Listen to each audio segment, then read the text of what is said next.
Hi, I'm Mike Rudell, and I'm here at Council Point Park on the banks of the Ecorse River in Lincoln Park today to talk to you a little bit about the cultural and historical significance of this park.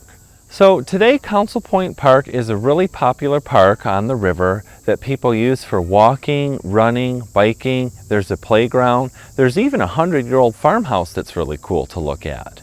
But the history goes much further back, about 260 years. In this very place, in 1763, Chief Pontiac, who was born on the banks of this river, held a war council with Indian tribes from all over the region, Wyandots, Potawatomi, and Ottawa Indians, to talk about overthrowing the British at Fort Detroit. A year or so prior, Britain had taken Fort Detroit over from the French, and they were really not friendly with the Indians. They did not want them here. So Pontiac's idea was to go to the fort under the guise of a peaceful friendship talk and to actually attack the British and take the fort for the Indians. And that meeting, where he asked all the other Indians to help him, happened right here in this very spot.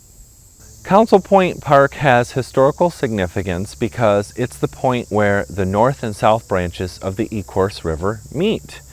The Ecorse River was so named because the Indians would make their canoes out of the birch from the birch bark trees that line the banks of the river. Pontiac chose this spot because it was approximately 10 miles south of Fort Detroit, so it was far enough away that the British would not know that they were having a secret war council, but it was close enough that they could gather the supplies that they needed and march to the fort. After Pontiac has the war council and, convinces all of the tribes to join him in the siege of Detroit, they actually marched the 10 miles up the river to Fort Detroit. And they got to the gates of the fort, and they were hiding all of their weapons underneath their clothes. They had tomahawks, axes, muskets, and knives.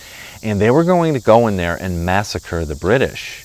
However, once the British let them in the gate, they were surrounded. The British had their weapons pointed at all the Indians. So somehow the British knew that Pontiac and the other tribes were coming. How did they know? We really don't know, but there's a lot of local lore that suspects how the British found out that the Indians were going to attack them. My favorite legend is there was an Indian princess that fell in love with a British soldier, and under the darkness of the night, she snuck into the fort to warn them that the Indians were coming. So obviously this meeting never happened. The Indians left, tail tucked between legs, and the massacre never happened.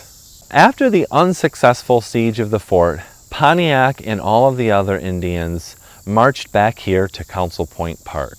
They felt very defeated, and the tribes told Pontiac they were going to go home. They'd come a long way and they had failed. They all left, and Pontiac was very discouraged because the siege of Detroit never happened. It was unsuccessful. As the years went by and Detroit became more industrialized, a company bought this property that we're on today, and it became a toxic waste dump. That's why it's so important that cleanup groups like the Ecorse Creek Cleanup happen today. The state of Michigan actually bought this property, cleaned it up, turned it into the park that we know today. But we still need work from all the volunteers to keep this creek clean for future generations to enjoy.